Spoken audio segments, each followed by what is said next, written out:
Chapter 2: Stable Enough to Inhabit, on Building a Life That Can Quietly Carry Reality. The exhaustion beneath functional life. There is a kind of exhaustion that is difficult to explain because it does not arise from catastrophe. Nothing dramatic has necessarily happened. Life may even appear functional from the outside. Responsibilities are being handled.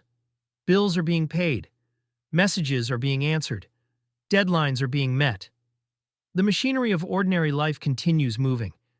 And yet many people live with a persistent feeling of being slightly overwhelmed by their own existence. Not broken, not collapsed, simply unable to fully settle, as though the mind never entirely unclenches, as though some invisible part of the self remains permanently braced against impact.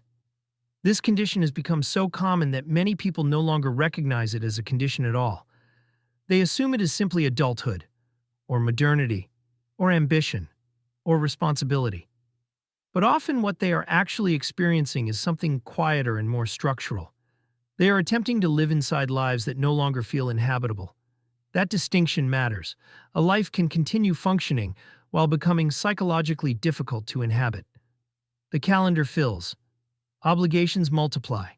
Attention fragments. The nervous system remains slightly activated. The mind rarely fully arrives where the body already is. And slowly, without anyone consciously deciding it, existence becomes something managed rather than lived.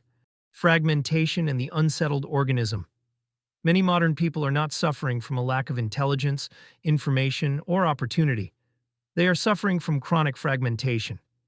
Too many inputs, too many decisions, too much uncertainty, too much psychological acceleration, too little interior quiet.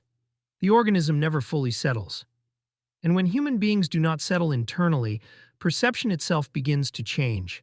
Fear narrows time horizons. Instability shortens thinking. Exhaustion reduces reflection. Pressure collapses awareness toward immediate survival. A perpetually destabilized nervous system does not orient toward wisdom. It orients toward relief. This may be one of the least acknowledged truths about modern life. Human beings think differently depending on whether their existence feels structurally survivable. Not luxurious, not perfect, not guaranteed, simply survivable. Stable enough to inhabit. For all our discussions about productivity, achievement, freedom, and optimization, human beings remain biological creatures beneath the abstractions. We require rhythms, predictability, recovery, belonging, enough continuity to allow consciousness itself to deepen. A mind cannot fully flourish in perpetual emergency. Habitat versus optimization. Yet much of modern culture quietly rewards precisely the conditions that make inhabitation difficult. Acceleration is praised. Busyness becomes identity. Attention is continuously harvested. Stillness begins to feel uncomfortable. Rest becomes morally suspicious. Even leisure becomes optimized. Many people no longer know how to simply exist without stimulation. Beneath all of this activity often sits an unspoken fear. If I stop moving, perhaps I will discover how exhausted I actually am. So the motion continues. But optimization carries a hidden cost.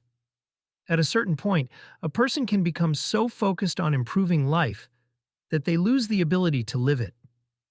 Everything becomes instrumentalized. Time becomes efficiency. Relationships become emotional management. Rest becomes recovery protocol. Exercise becomes longevity optimization. Attention becomes productivity allocation. The self slowly transforms into a project under permanent revision. Some degree of intentionality is healthy.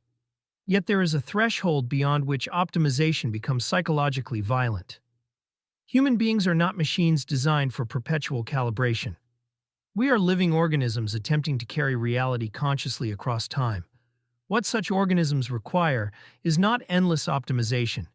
They require habitat, not merely physical shelter, psychological habitat, financial habitat, relational habitat, attentional habitat, emotional habitat. They require conditions within which the human organism can exhale enough to remember itself. Stability changes how reality is carried.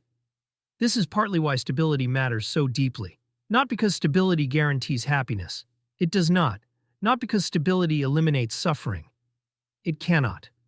Stability matters because it changes the way suffering is carried.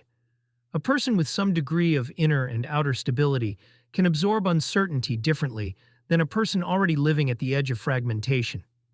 This is true psychologically, emotionally, relationally, and financially. Financial stress, for example, is rarely only about numbers. More often, it is about nervous system pressure. The inability to rest, the inability to widen one's time horizon, the inability to feel buffered against uncertainty. Money cannot create meaning, but instability can consume enormous amounts of consciousness. This is where many modern conversations become confused.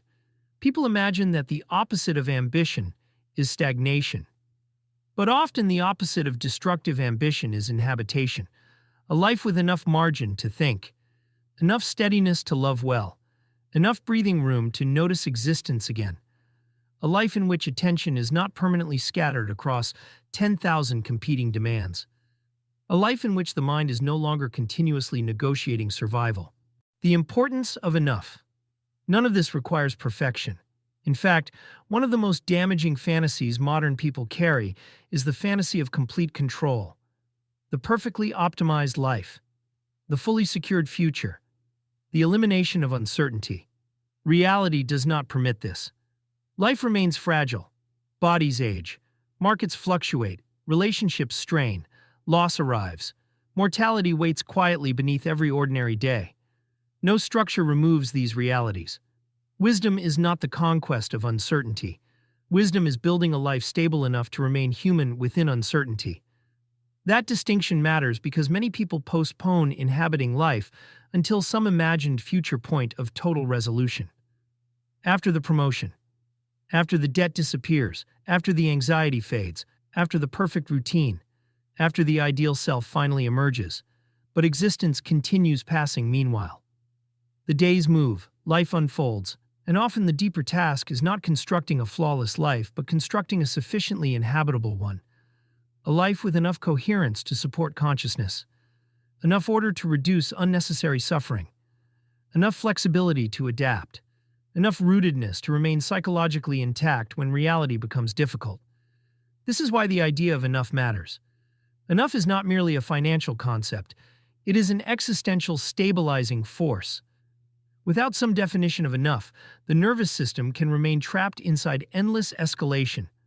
More achievement, more productivity, more status, more optimization, more accumulation. Yet desire itself contains no natural stopping point. People can spend years expanding lives they no longer know how to emotionally inhabit. Sometimes the wisest thing a person can do is reduce unnecessary complexity. Not because simplicity is morally superior, but because consciousness requires some degree of spaciousness to function properly. A life that remains permanently overloaded eventually loses depth. Attention becomes thin, experience becomes rushed, meaning becomes difficult to metabolize. And slowly the person begins disappearing beneath the structure they built. Becoming inhabitable to yourself. Perhaps this is part of what wisdom actually means, not escaping reality, but building conditions within which reality can be carried more consciously. Not perfectly, not permanently peacefully, but humanely. Stable enough to inhabit. Because in the end, the goal is not to become invulnerable. The goal is to become inhabitable to yourself. To build a life you can actually arrive inside. To create enough steadiness that awareness can deepen rather than merely defend, to become capable of sitting inside existence without constantly needing to flee it. Perhaps that is already a profound achievement. Not mastery, not transcendence, just the quiet construction of a life that can carry reality without continuously breaking the person attempting to live it.